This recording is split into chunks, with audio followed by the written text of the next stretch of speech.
உங்க ஏரியாவா? இந்த ஏரியா, அந்த ஏரியா, அந்த இடம், இந்த இடம் எங்கேயுமே எனக்கு பயம் கிடையாதுடா. ஏன்னா ஆல் ஏரியாவிலையும் ஐயா கில்லி.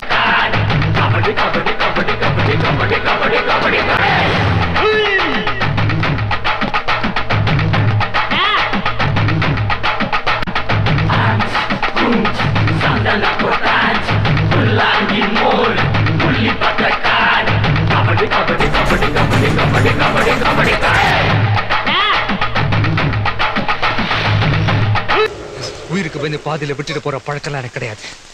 என்ன பொறுத்த வரைக்கும் இறங்கிட்டேன்னா ஜெயிக்கணும், ஜெயிச்சாகணும்.